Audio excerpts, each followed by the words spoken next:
Welcome back to the Deep Dive.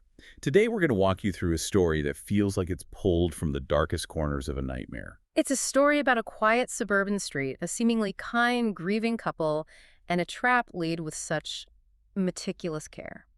We're going deep into the case of a young art teacher who moved to a new town for a fresh start. But the quiet she found was anything but peaceful. She walked directly into a living delusion. This is a step-by-step blueprint of how someone's need for connection can be twisted and used against them. It's about how kindness can become a weapon. So let's start at the beginning. Picture this. A young woman, an art teacher, moving to a small town called New Maple.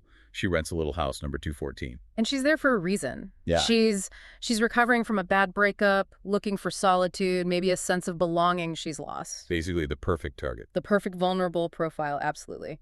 And right next door are the Averies, Marion and Mr. Avery. And their house is just perfect, isn't it? The blue shutters, the lawn so green it looks fake. Tulips in a perfect, rigid line. The inside is the same. The source material describes it as smelling of lemons and wood polish with a permanent cleanliness. Permanent cleanliness. That's such an unsettling detail. It is. It's not just tidy, it's controlled. It's a sign that nothing is ever allowed to be out of place in their world. And they set the hook almost immediately. They mentioned their daughter. Right away. Their disappeared daughter, Emily. They lead with this profound, understandable grief. It makes you want to trust them, to comfort them. And then the kindness starts. Sure. Or looks like kindness. Oh, it's relentless. Marion presses a Tupperware of cookies into her hands the first day. Then it's pie. Then it's full dinners. She said she felt wanted and needed without ever saying it outright. And that's the goal, isn't it? They're manufacturing emotional debt. They're filling a void for her, but they're doing it so they can own that space. She even starts helping Mr. Avery with chores around the yard. So she feels useful, part of their lives. Exactly. She's being woven into the fabric of their routine. And once she's comfortable, that's when the grooming escalates. It shifts. The compliments get strange. Very strange. They start testing the boundaries. Marion tells her one evening, "You have a laugh." Emily's laugh used to carry through the whole house. Wow. Then Mr. Avery gives her a book, an old copy, and says, "Emily loved this one." They're not just being friendly. They're actively mapping Emily's identity onto her. It's a test. And she doesn't run, so they push it further. And the biggest test of all is the sweater. The queen-colored sweater. Marion brings it over. It's soft, smells of lavender. The sleeves are a little stretched. And she says it was Emily's and that it would look just perfect on her. This is a huge step. It's one thing to say her laugh is similar, but it's another thing entirely to ask her to wear Emily's clothes. It's a demand that she physically inhabits the role. It's no longer a suggestion, it's a costume. Yeah. And she feels it. The source says she felt that something wasn't quite right. But she takes it. She takes it. She folds it and puts it in her closet. And that's a critical moment. She starts hiding how often she sees them. She's afraid of how it would, how it would sound to other people. Because she knows it's not normal. She knows. She's isolating herself on their behalf. The trap is almost completely set. Which brings us to Emily's birthday. The remembrance ritual. It starts with a Sunday dinner. Roast chicken, peas, low jazz music. Marion's hand is described as cool and dry, but steady when she reaches across the table. And she asks for a favor. The favor is that she participate. She has to wear one of Emily's dresses, a pale blue one. The next day, it's waiting for her in Emily's old room. Yeah. And it fits her. Perfectly. Chilling. So she puts it on, she goes downstairs, she reads a passage from a journal twice. And then they serve dinner, a thick casserole, and she notes that it tastes oddly sweet, almost metallic. Her stomach tightens. And that's it. That's it. The world starts to tilt sideways. She's been drugged. She wakes up not in her own house, but in Emily's room. Pink wallpaper, dusty trophies. And pictures.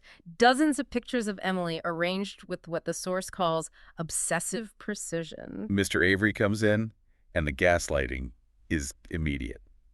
He doesn't act like a kidnapper. No, not at all. He calls her sweetheart. He brings her toast. And when she demands her phone, he treats her like a petulant teenager.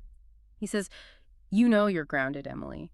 No phone until you're honest with us." He's not arguing with her identity. He's framing her reality, her real identity, as a form of mental instability. Exactly. He's telling her, your true self is the lie. This is who you really are now. And the confinement itself is it's purely psychological. It's terrifying. She runs to the window and the latch is painted shut. But the bedroom door, It's unlocked. it's unlocked. It's a power move. It's them saying, we don't need locks. Our control over you is absolute. She's trapped by the silence and the sound of Marion just humming happily downstairs. But she tries to escape. She does. She waits. She hears Mr. Avery start up his old, loud push mower in the backyard. It's the perfect cover. She slips out the front door and she just runs. And in that moment, the facade of kindness completely shatters. The sound of the mower cuts out instantly. He saw her. He tackles her on the lawn. Drags her back inside, screaming, enough! Enough of this! He shoves her into the room and then he slaps her. Hard. The violence is the final reinforcer. Compliance is no longer a request. And that's when the gun appears. Yes. Ah. A little later, Marion comes in with a silver hairbrush and starts brushing her hair, humming this tuneless, repetitive sound. And Mr. Avery is just standing there. With a pistol. A pistol held low, tightly bound to his waist. It's never pointed at her, but it's always there. It's a constant, unspoken threat. And she gets the message. She gets it. The only way to survive is to play along, to become Emily. She smiles. She holds Marion's hand. She does everything she's told until one day she just breaks. She trashes the pink room, rips down the photos, flips the mattress. It's an act of pure desperation, and it's in that moment, collapsed on the floor, that she sees it. Tucked behind the desk, a small, folded stack of papers, a journal written by someone else. They weren't hidden. They were just forgotten. The notes from Becca Harper. And this is where the story goes from a singular horror to something much, much worse. It reveals a pattern. A lethal one. Becca was 16. She was taken 14 months ago.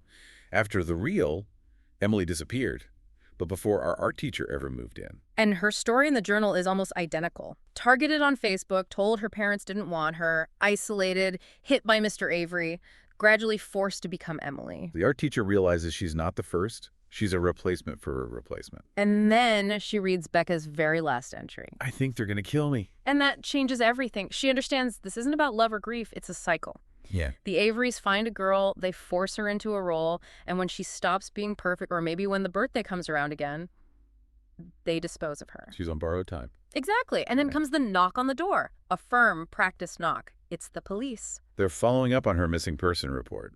The tension must have been unbearable. Mr. Avery opens the door, smiling, with that gun still tucked in his waistband. He calls Emily over to say hello. And she has to make a choice right then and there. She does. She leans in, playing the part of the obedient daughter, and she whispers to the officer, "It's me, they kidnapped me, he has a gun, please don't make a scene." An incredible risk. A huge risk, but the officer's reaction is just perfect tactical thinking. He just nods slowly. Then he says, loud enough for the Averys to hear, "Thank you, Emily, everything seems fine here." He's buying time. He's keeping them calm. And it works. Later that night, the raid comes. Doors kicked in, the Averys dragged out screaming, Mr. Avery yelling, "She's mine," and Marion crying, "Don't let them hurt your family." The delusion holds right until the very end. And while that night provides a kind of closure, Becca Harper's case is reopened. The trauma, of course, doesn't just end. No. The source material talks about the aftermath. Showering with the door cracked open, flinching every time she hears the name Emily. The nightmares of the pink room, the humming, that's a scar that doesn't fade. This whole terrible story shows just how easily a need for belonging can be turned into a cage. Which really makes you wonder, doesn't it? When you're feeling vulnerable, how can you tell the difference between genuine kindness and this? A calculated campaign to gain control. It's a terrifying question, and it leads to one final chilling thought. We know about Becca, replacement number 1, and our art teacher, replacement number 2. But what about the original Emily, the daughter who disappeared a year before Becca was taken? What if she wasn't their daughter at all? Exactly. What if the most horrifying detail is that the cycle didn't start with Becca? What if the girl they claimed to be mourning was just their very first victim, and this pattern of replacement, of lethal obsession, has been going on for years?